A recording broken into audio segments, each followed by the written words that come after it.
Welcome, ladies and gentlemen. I appreciate so much for your support of this channel, and because of you, our channel managed to grow. Now, in this analysis, I have a special observation that I've seen that most analysts have not talked about. I've seen so many videos regarding the movements at DCI headquarters. I saw when Matiangi arrived and how it was delayed. I saw a time whereby Raila Amolo Odinga was there and he was denied access into the DCI headquarters. Matiangi stayed there for close to 9 hours. 5 hours, nothing was being done. I think what the lawyer was trying to say is that the first 5 hours, the grilling had not started. Probably they were thinking of what to ask Matiangi. I look at that move as a move whereby could be that the people or the investigating authority did not have something to pin Matiangi on. And somewhere I read that it could have been something linked with the, is it cyber threats? I could see such kind of accusations. But the 5 hours already are a symbol that probably the DCI didn't have something to grill Matiangi about.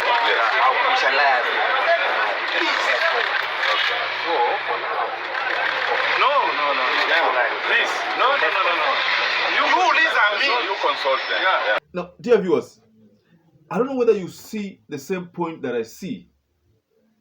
Ikiwa Matiangi alikuwa amekaa pale anangoja kuojiwa, and then somewhere there was some kind of communication. It's like, let's take for example a remote control. For example, in like when you have like a smart TV and you have a remote control, now you like to switch between the channels. You want to go back, you want to go forward. So a remote control would help you do that. So these officers at the DCI headquarters were waiting for instructions from the high authority on what they ought to ask Matiangi. And they were not in a position to directly ask Matiangi, because Matiangi had with him a battery of lawyers who were ready to defend him. And if you look at the entrance, then you realize that there was some kind of formation, a circular formation, whereby Matiangi was put in the middle, and then those lawyers literally tried to create a buffer. Allow me to use the word buffer.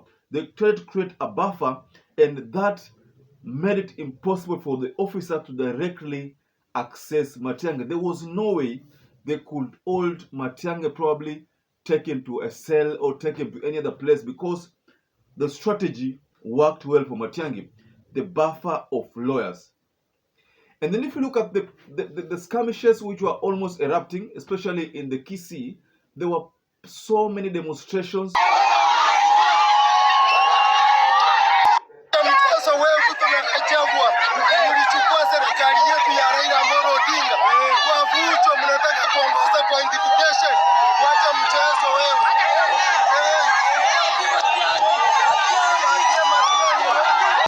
So it was pretty hard for the DCI to arrest Matiangi while Matiangi had submitted himself. Again, at the gate entrance, you saw when Raila Amolo Odinga arrived, there were also so many, the crowd was growing, and it was as if this was not going to be easy for the DCI. So that's why you realize that they had to think of what to do. Probably they wanted to arrest him, but again, if we arrest him, what will happen? Probably the people in KISII will not agree. The people who are outside there will not agree, and the battery of lawyers could not allow it. So the buffer that was created enabled Matiangi to comfortably walk into the DCI headquarters, probably write a statement if at all there was anything to write, and walk out a free man. That is what we witnessed. The buffer of lawyers. That's what worked for Matiangi. Ladies and gentlemen, kindly share what your opinions are regarding that incident you saw at the DCI headquarters. I'm sure right now so many people saw that video. It has been circulating and it has trended, but there is something that most people did not notice: the buffer of lawyers. That's what played out for Matiangi. Ladies and gentlemen, Once again, I'd like to urge you to stay safe and stay blessed until we catch up again in our next analysis.